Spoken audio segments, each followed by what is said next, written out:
Good evening. Welcome to Varsity Sports Live here on a Friday night, the last Friday night of high school football. Well, until we get to the Dome in South Dakota. Still regular season, yeah. Well, no, the semifinals will be on Friday night, but this is not the last. It's really, you've been out for a while, Tom. North Dakota had a couple of games tonight, but yes. They will really hit the playoffs hard. Coming up on Saturday, Jody Norstead is coming up with what went on tonight, and then some previews of the playoffs coming up on Saturday in North Dakota. What's going on in South Dakota meanwhile? Well, South Dakota, the big schools, the three biggest classes, ended their regular season on Thursday night, while the smaller four classes started the playoffs. And the reason they do that is they have an extra round of playoffs to get through before they get down to the quarterfinals. So now we're at the point where all 7 classes of South Dakota high school football are at 8 teams left. We're in the quarters. All right, let's recap some of the big school stuff. Yeah, let's go. From Thursday night. How about Jefferson in their second season in high school football? 8-0 coming into this game against Roosevelt on Thursday night. Griffin Wilde did not play. Why? Yeah, I think that it's totally precautionary there to keep him out, but they did have some defense as usual. Bo Giblin, the pick 6. All the way back, 7-0, Jefferson off and running. They've got Talon Ashley at quarterback, and he will hook it up here with Sam Siegfried. He's been so consistent. The last 2 weeks were the first times he's thrown a couple interceptions. He had just 2 on the year, but he's been so efficient, and he had a really big game, 5-touchdown game for Talon Ashley. Yeah, that was on 4th down. They go for it, get it, 17-0. Siegfried then, Big 8 comes in there with a sack.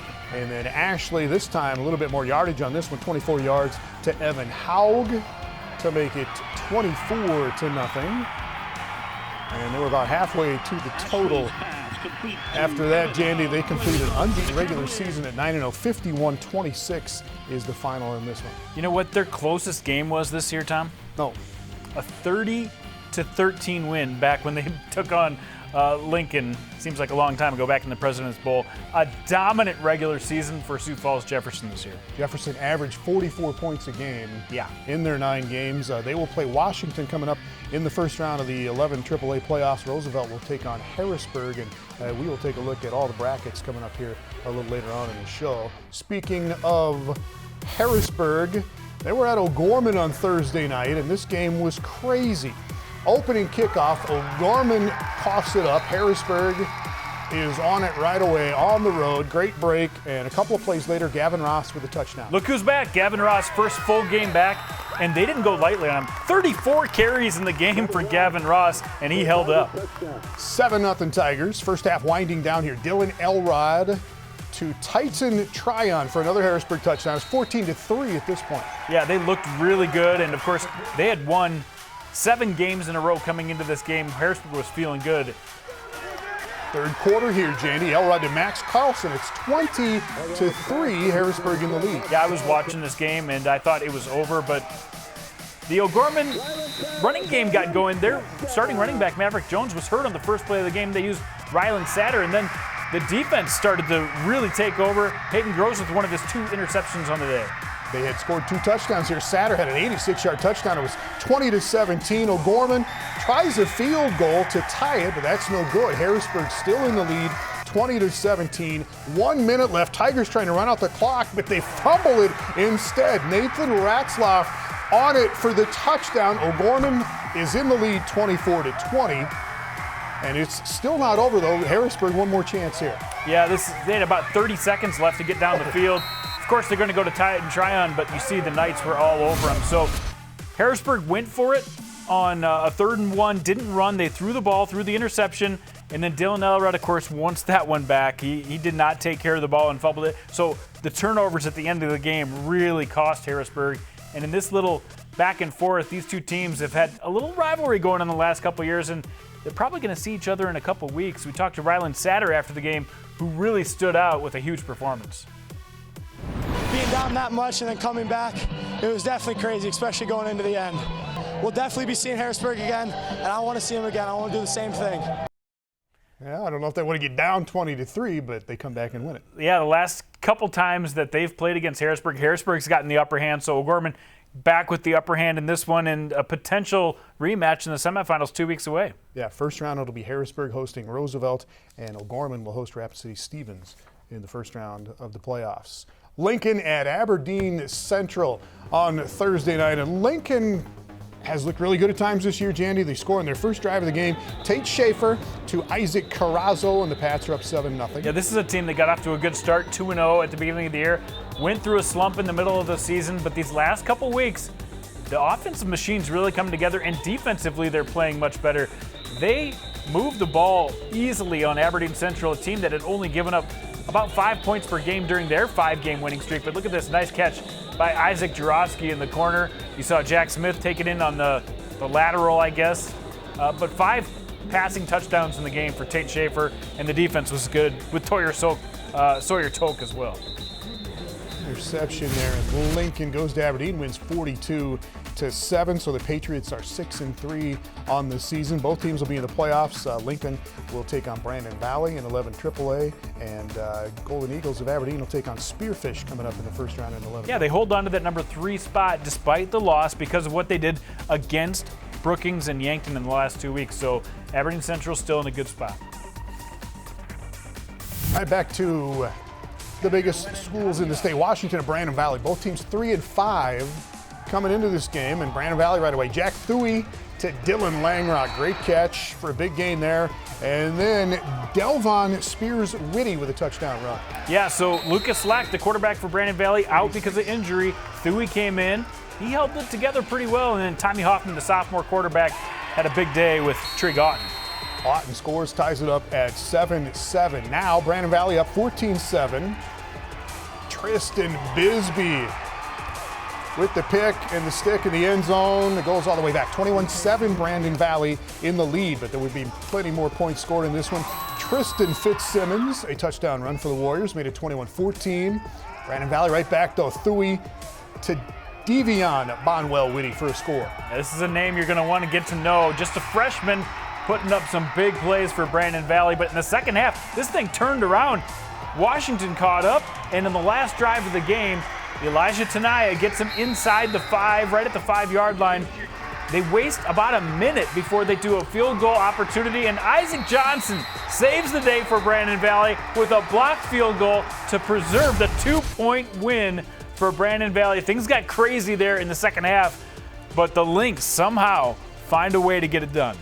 Brandon Valley gets to 4-5 and hang on and win there, and they will get Lincoln coming up in the first round in 11 AAA, and Washington gets rewarded by playing Jefferson, who was unbeaten going into the playoffs. Washington went into this game. They could have got anywhere from that 5 seed all the way through the 8 seed, and because of a tiebreaker situation, they went all the way down to the 8 seed. So a tough break for the Warriors not getting that field goal. Big numbers for Tommy Hoffman, though, for the Warriors in that game on Thursday night.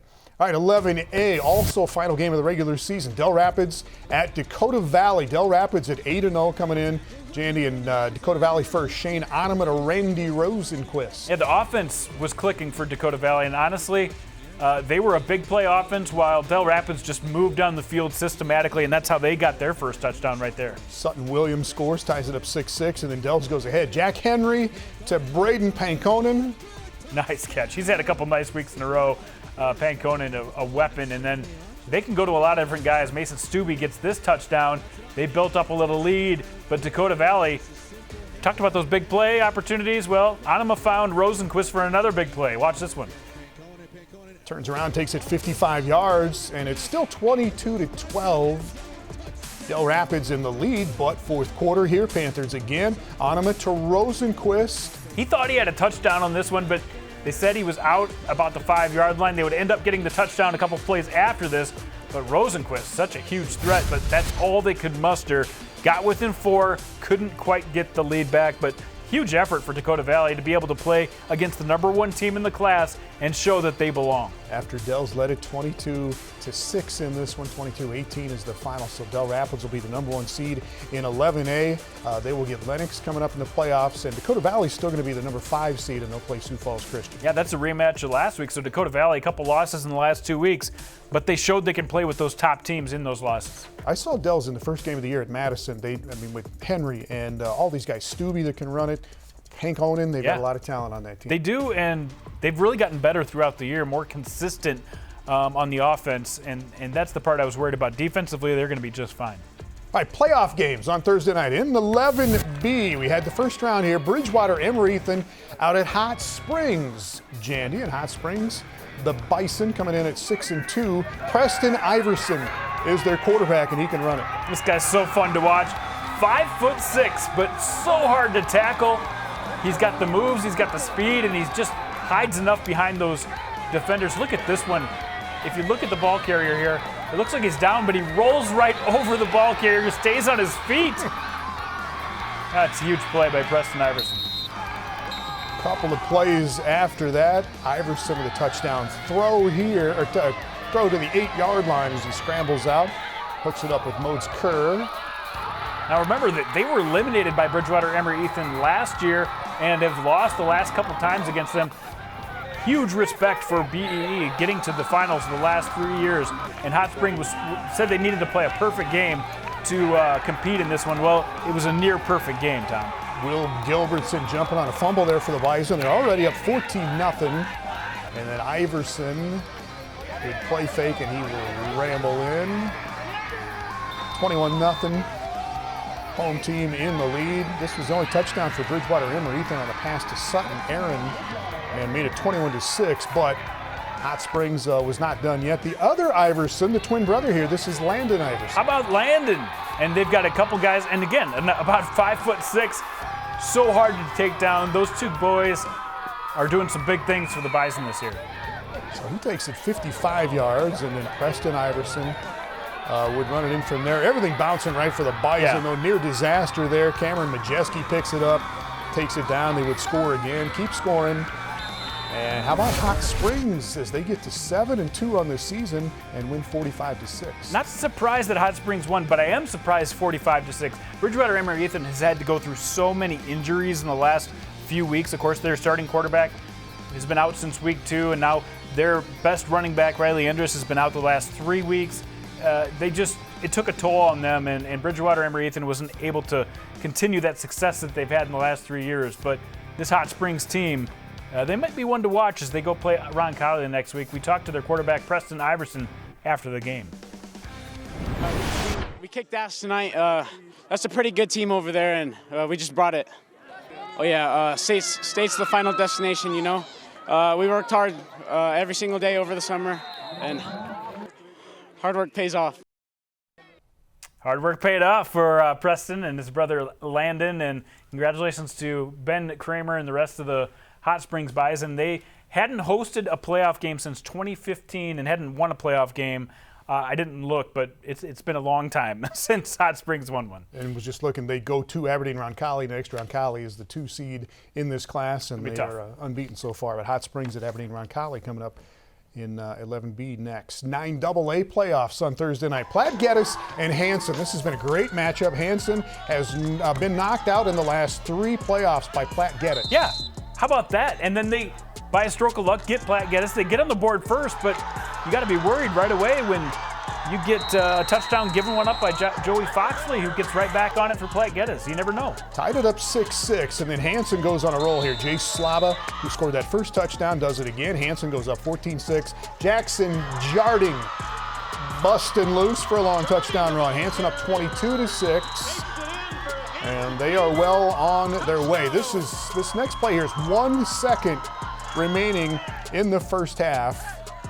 And look what happens here. Slava. He's got time. He's got more time. Gunning it to Hadley Wallace over the middle. And a big lead at the half for Hanson. So Platt Gettys trying to get something rolling. They come out an onside kick to start the second half. Not to be fooled though. Yeah, Ty Hernandez of Hanson jumps on it there, and that leads to another Jackson Jarding touchdown run. Jarding ended up with 202 yards rushing on the night and 3 touchdowns, but it's Jarding, it's Tuttle, it's all these guys that you got to worry about. Hadley Wallace, and then Slava with the big day at quarterback. Just a lot of weapons on this Hanson Beavers team. Look at this interception. The scoop and score. Ethan Cheeseman reaches out. Didn't quite score, but snags it, takes it back the other way. This new field in Hanson, by the way, is beautiful, spectacular, beautiful.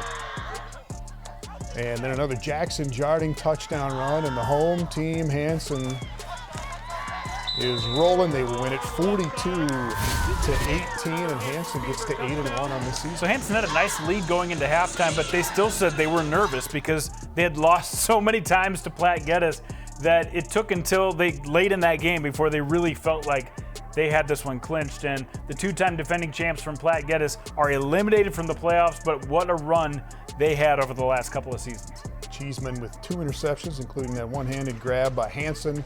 And Hamlin will play in the next round in 9AA. Both those teams at 8-1 going into that game in the next round. 9A, Jandy. Playoff game here, first round. Alcester Hudson at Canastota. Cubs score first. William Holloway with the catch here for Alcester Hudson that leads to an Evan Brown touchdown run. Canastota came into this playoff class in 9AA with the toughest opponent schedule. Alcester Hudson had the worst opponent's schedule, and it ended up showing up throughout this game as OGorman continued to put pressure on the Alcester Cubs defense. Ortman touchdown run for Canastota. Imagine that. Ties it up at 8-8. Yeah. This is the brightest uniform matchup of the season so far, by the way. Alcester Hudson back on top. Ethan Boval with the catch there for the score. And they go back up 14-8. Honestly, I was impressed that Alcester Hudson was able to stay with them in the first half, but in the third quarter, this Canastota team took over. Caden Scott touchdown run, tied up at 14. And then after an Alcester Hudson safety to make it 16-14, Canastota takes the lead. Noah Kleinsasser tiptoeing down the sideline, 20-16, excuse me.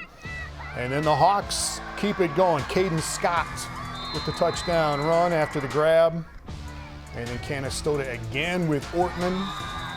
And after a 14-14 tie, Canastota goes on to win at 42-24. You see Ortman there with 5 touchdowns between passing and rushing. He had a huge night. Noah Kleinsasser, another big night running the football. And Canastota's dealing with a lot of injuries as well. I mean, they've got guys banged up, but we're able to get a nice win over Alcester Hudson. That will loom large as they now play the toughest team in 9A next week. Warner is the top seed in the class, and they get Canastota coming up next. And in 9B, Jandy, one of our, let's say, favorite teams here on VSL. Sure. Harriet Selby playing host to Lemon McIntosh. And Trey Heddick with a flip to Brendan Begeman, and watch what he does here. The juke, the step through, I like to call it. And then look at this last one. The spin move. Everything in one run for Begeman, and he, of course, was just getting started. A couple series later, Begeman getting out to the edge, and he is gondola on this run for another touchdown. He came into this game with over 2,000 yards rushing on the season. He's got his sights set on a possible single-season record, and he's moving up the charts on the all-time record as well.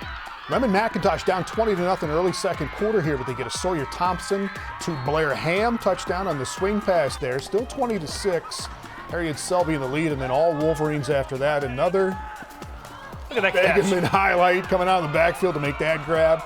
It's 34-6.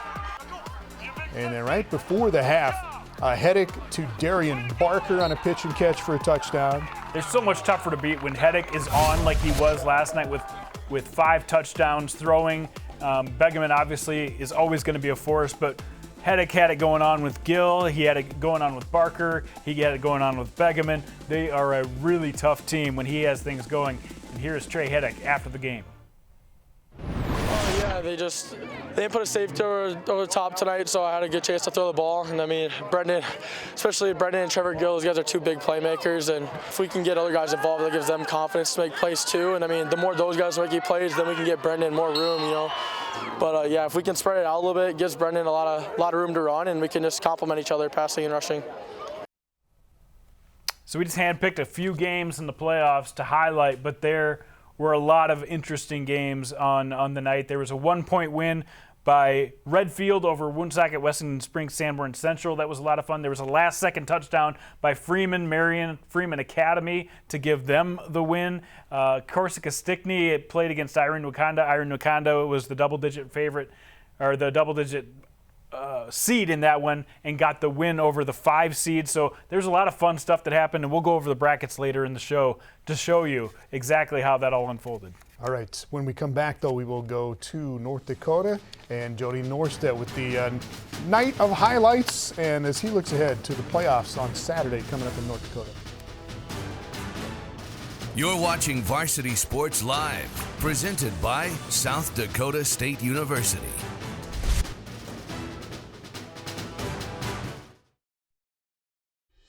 Welcome back to Varsity Sports Live, presented by Avera Orthopedics.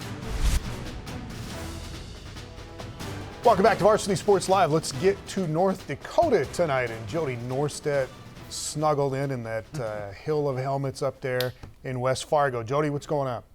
Not much, guys. Got some new ones this week, too. The Wyndmere Lidgerwood sent one in. Oaks is over here represented. St. John, they're playing some playoff games tomorrow. But the big dogs, the big teams, were wrapping up their seasons on Thursday and Friday night and trying to sort out what the playoff picture is going to look like at 11AA and 11A. A lot of key games even tonight. Davies and Legacy played tonight. That was a key game as far as where teams are going to get seated when all the dust settles with the QRF. We'll find that out tomorrow morning. But let's go back to Thursday's game. 1 versus 2. Mandan against Cheyenne, making the trek over to take on those Mustangs. Doesn't get much better than that. Both teams coming in with only 1 loss, and it's their first meeting all time, if you can believe that. First quarter, Braves up 3, but the Mustangs respond. Isaac Kanega with the short run and score. Mustangs defense was the story of this game, though. On 4th down, Max Carlson going for the end zone. Great coverage by Connor Entz, and it's a turnover on downs. Carlson gets another shot at it with 20 seconds to play in the first half, but watch out for Marcus Johnson. Gets the tip to land in his favor. Right off the hands of Jablonski. And it stays 7-3 at the break. Offense gets going for Cheyenne in the third now. Caleb Deere right on the money to Noah Olson. Hits him in stride, 58 yards. Mustangs push their lead to 11. Johnson comes up then with his second interception, and Deere wastes no time capitalizing. Scrambles, somehow finds Caden Rahr. I swear they've run this play 3 or 4 times and scored a touchdown on it. Be ready for Caden Rahr running wide open behind the defense. 47-yard score. Braves find a spark late in the third. Lincoln Wiseman, boy, has he been good this year. Zigzagging his way in for a 4-yard touchdown. But the Mustangs show why they are the top team in the state. Fourth quarter, the answer from Race Wilson.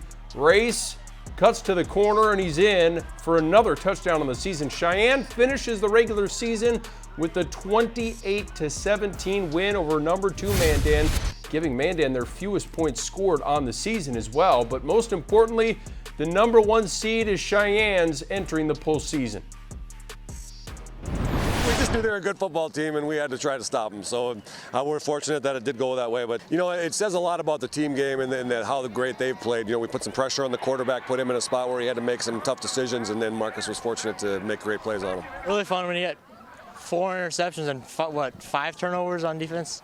Always a fun game. Love defensive battles, and it's hard to play in here because we're so dominant at this field. I don't know what it is, but we're really good on this field. Keeps winning. They'll be playing there up until they go to the Dome. The Mandan's loss opened the door for Davies to possibly jump to that 2 seed and clinch home field until the Dome as well. The Eagles hosting a tough Legacy squad, though. Very physical game. Water a necessity for that young man. Poor little guy got his jersey doused. Scoring opens early in the second. Logan Miller, a dime to Wyatt Kraft. Sabres lead it on the road.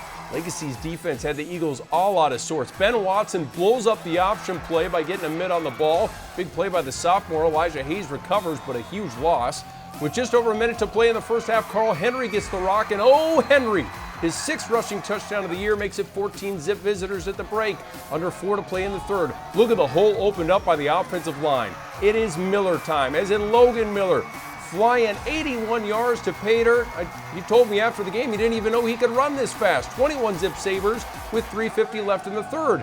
They followed that up with an onside kick recovery too, so things changing big time in favor of Legacy, but then Ray Brown changes momentum with the interception. Good return here too.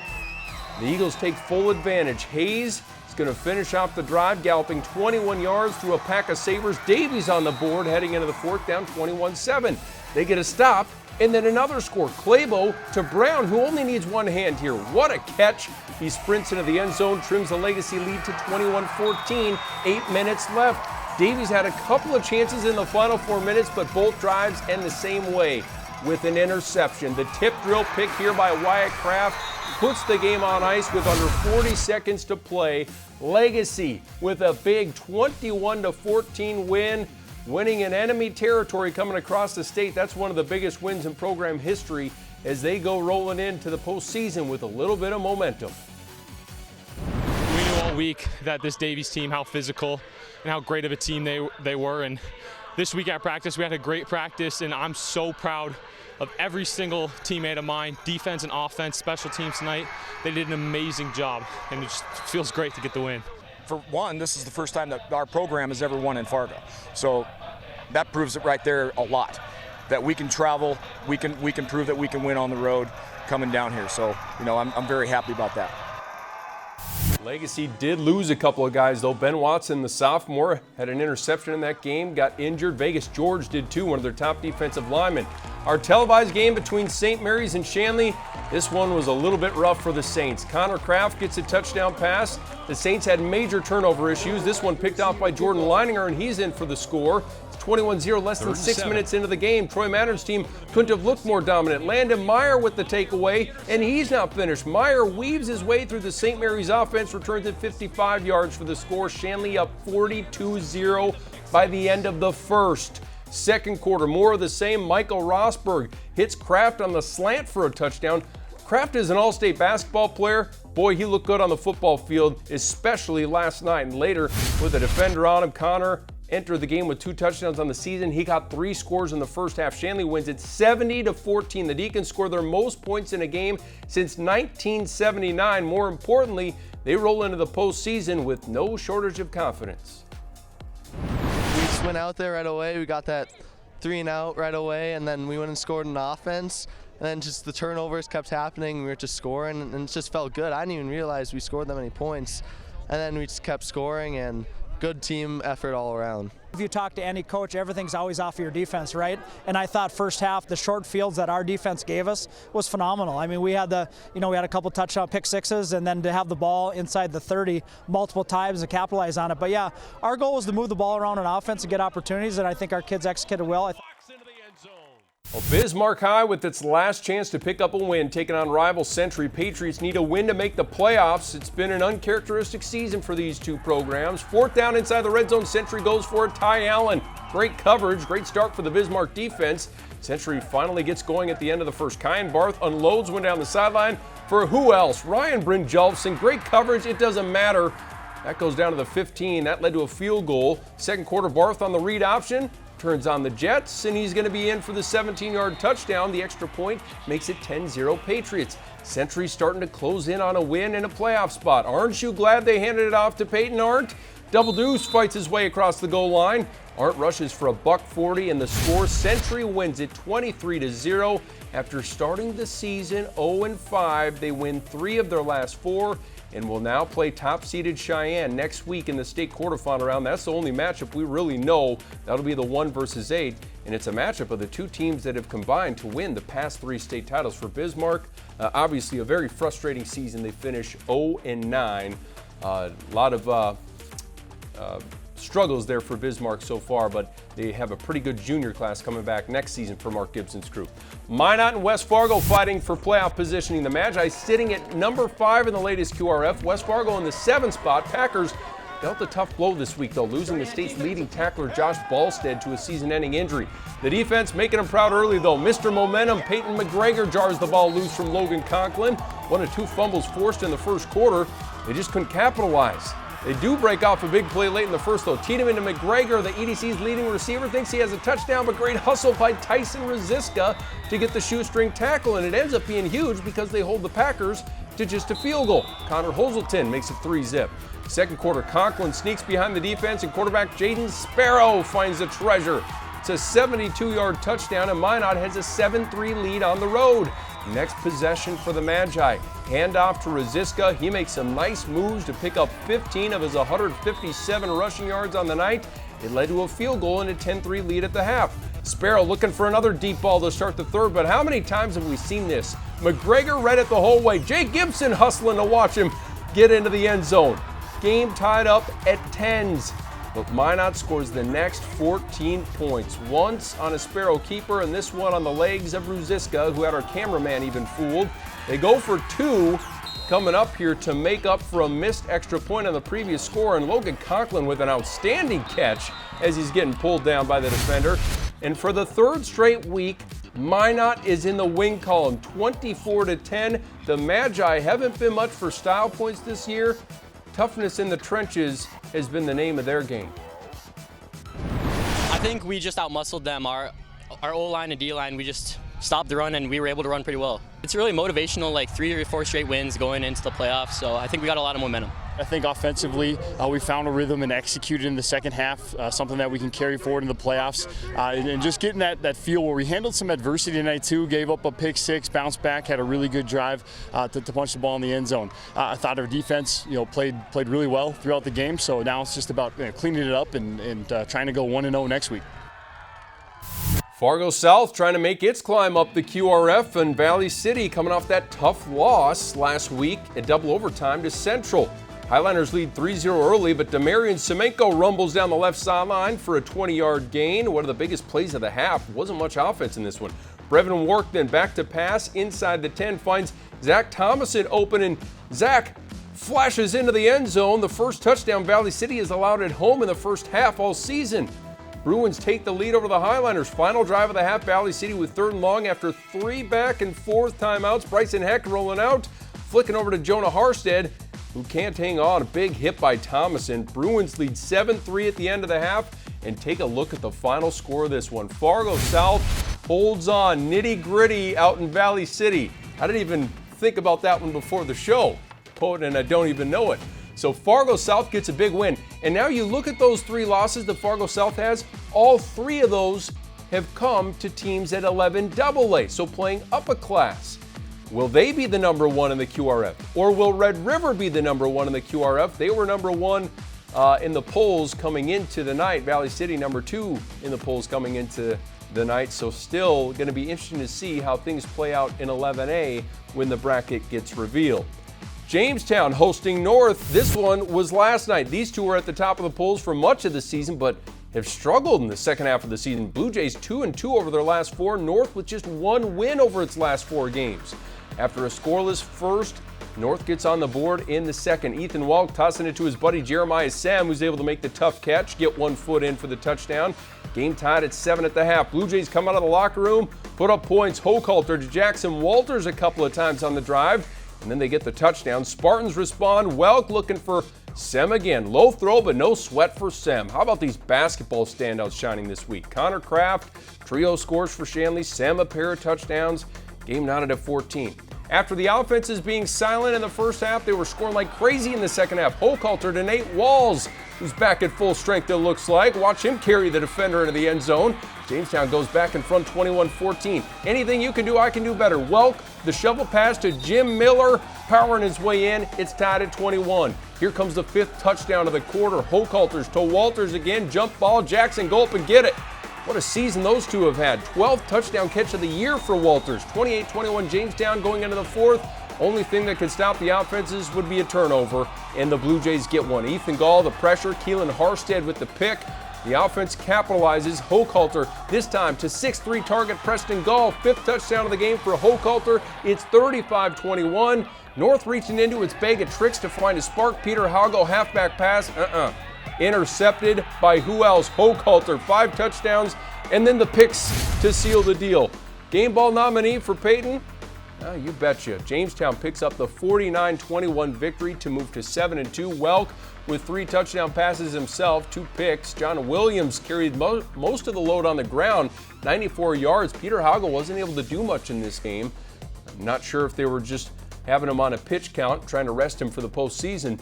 But Jamestown secures a home playoff game in the quarterfinal round, and the defending state champs look ready to make a push for back-to-back crowns. Play here one more time, I guess. So it's gonna. I mean, we wanted it. So I mean, I feel like we wanted it more than them. So it feels amazing. When we put full quarters together, all three phases together, we're a pretty darn good football team.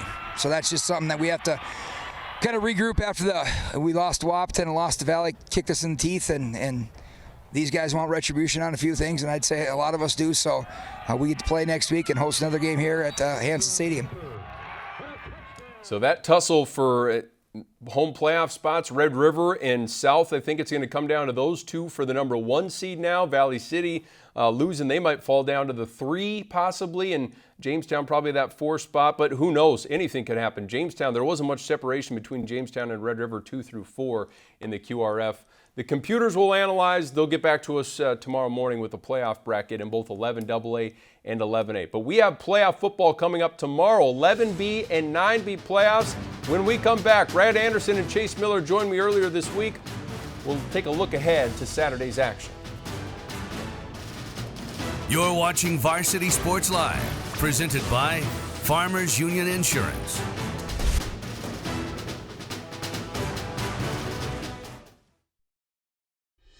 Time now for Varsity Sports Live, presented by South Dakota State University.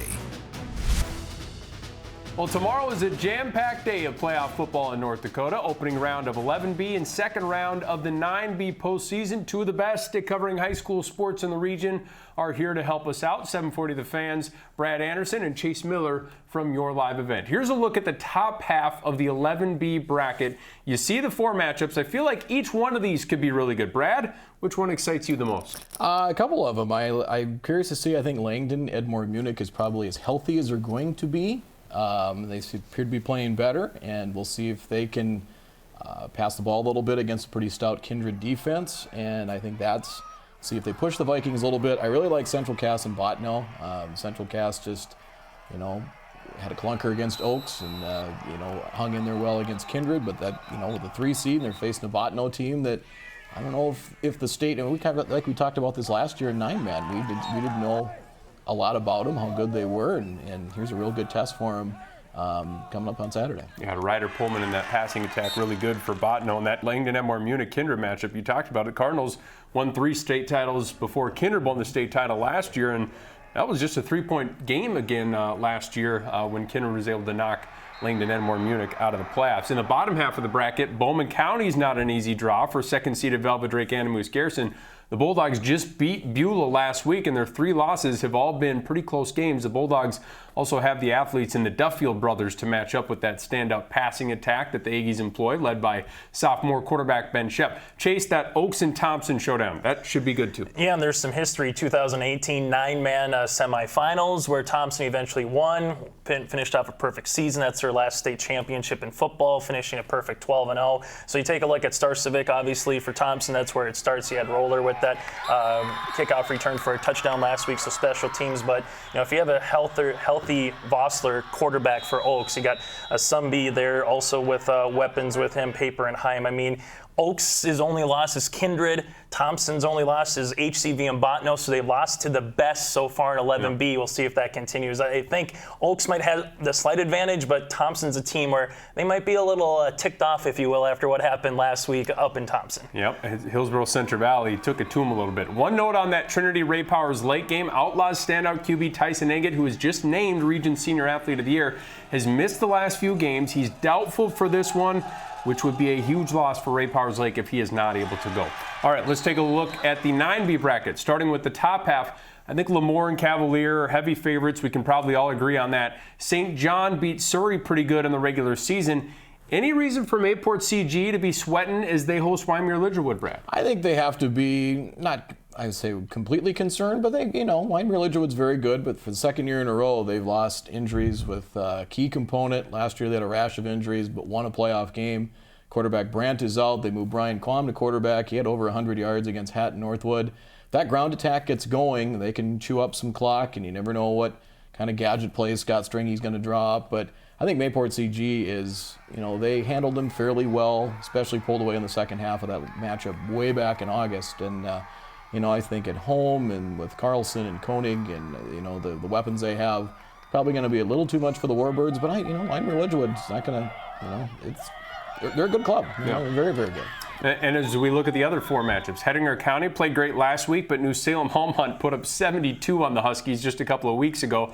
I think the other 3 matchups have potential to be pretty good, though, guys. Chase? Yeah, I think so, too. The one thing you mentioned earlier, 7 of the 8 matchups here are regular season repeats. So it's 2.0 version. The only one that's not is Cavalier and North Star. I'm looking at 2 specifically, South Border and Grant County Flasher. That was a 8-point game earlier this season. The Storm and New Salem Almont, only 2 teams to score 14 or more points against South Border. And then on the opposite end, Divide County, West Hope, Newburgh. Hopefully the scoreboard goes to 100 because it was 52-46 the first time they met, and there can be a lot of offense again with what Saturday across the state looks like to be pretty favorable weather conditions for the most part. Yeah, open up the offense, baby. Well, thanks for the time, fellas. Looking forward to doing this again next week when the Class A teams join the playoff picture. You're watching Varsity Sports Live, presented by Avera Orthopedics.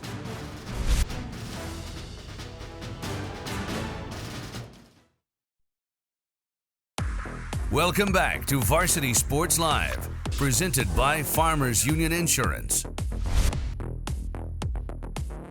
Welcome back to South Dakota zone coverage. We'll get some post-game from some of the games on Thursday night, and then we'll get to the playoff brackets in South Dakota. But I think we're going to start with Sioux Falls OGorman.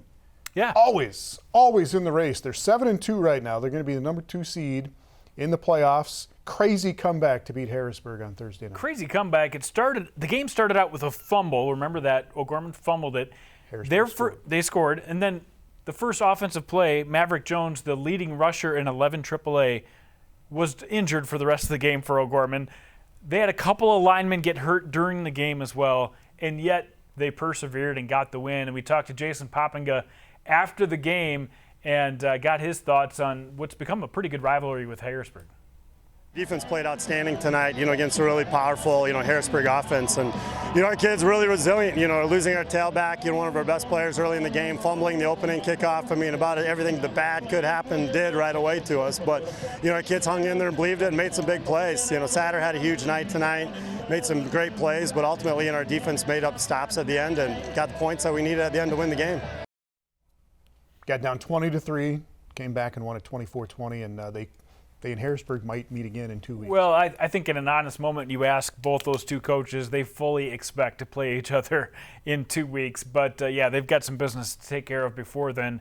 And for Harrisburg, they got to play Roosevelt, a team that's won 3 out of the last 4 games. And OGorman will take on Rhapsody Stevens in the first round. How about Brandon Valley? Brandon Valley 4-5 this year. We've been used to them being so good, but they're still going to be the number 5 seed. They held on to beat Washington 35-33 in that last game of the regular season. Yeah, their last 2 visits to Howard Wood Field have been nail biters. They played really close against Lincoln a couple of weeks ago, then took a loss to Jefferson, and then this last week barely found a way to beat Washington. And head coach Matt Christensen's been through a lot in his first full season as the head coach of Brandon Valley, but he was happy to get a W. Super fun, football's fun when you lose too, and but of course winning's way better than the opposite, than the alternative, and I'm just so proud that our a bunch of little plays had to lead up to that big one. And there's a lot of times where we could have just lost that game, let the wheels fall off, just give up, start blaming each other and be real selfish about it, but we weren't. We kept it together. It was really cool. Special effort by them from Washington, where they got the ball in the playmaker's hands. That quarterback played a heck of a game, too. He's one of the most positive coaches you will find, and they did. They kept it together under Matt Christensen's lead, and the young players on that team really stepped up, including their quarterback, Thuy, who was put in a pinch and able to find a way to win. All right, Brandon Valley will play Lincoln coming up in the first round of the playoffs.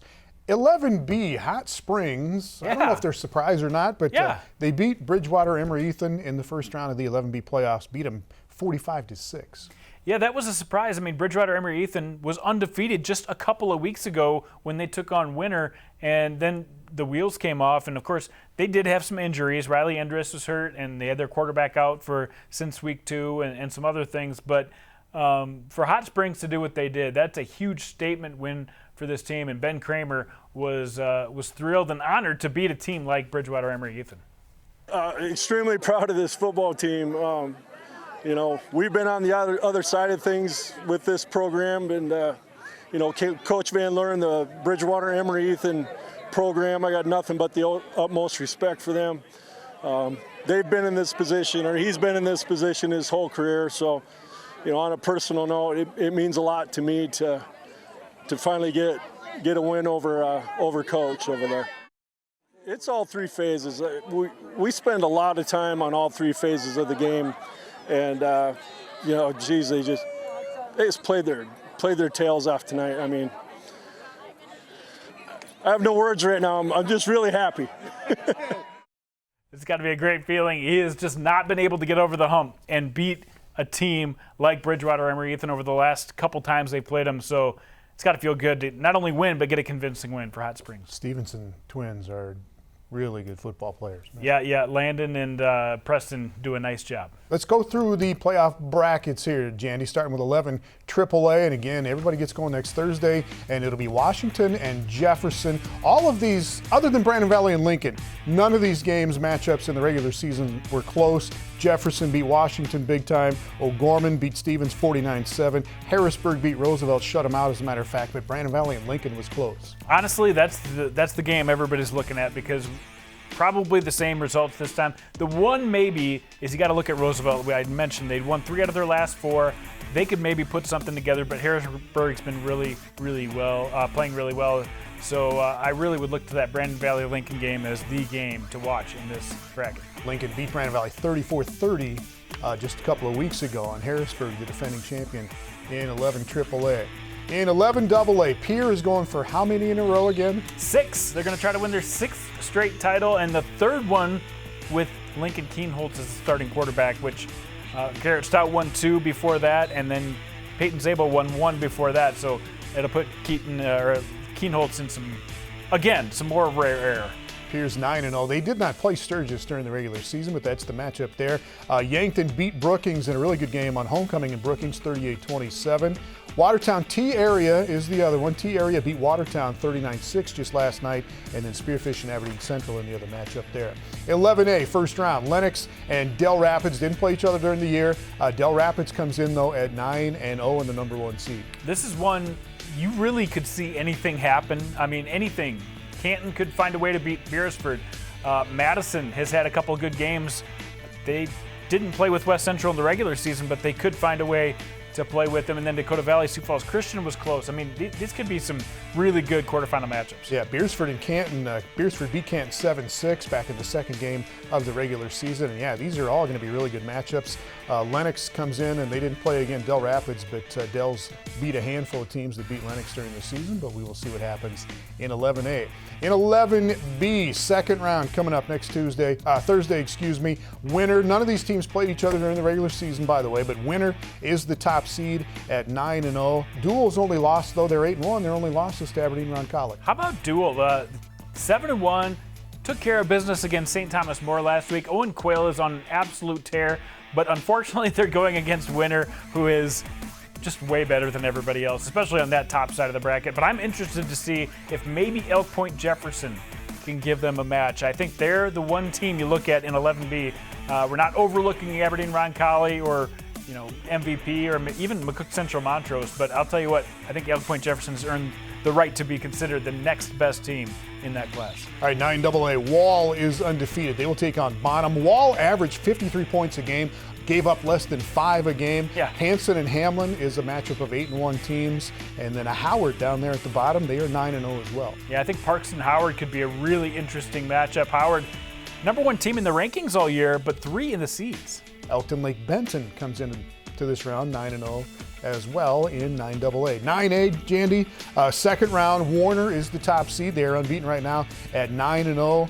Harding Bison County, that's a good matchup in that one as well. And then Gregory beat Woolsey Wessington in the first game of the year. That's the only time that any teams in this class have played each other. Warbirds have been playing really well lately. That'll be one to keep Gregory's hands full, but you got to like Warner in this class.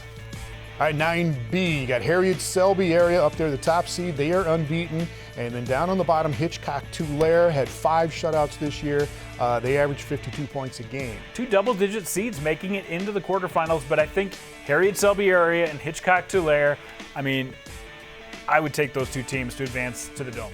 All right, Jandy's all over it next week on social media. We will see you back here on Varsity Sports Live next week. Thanks for watching on Midco Sports.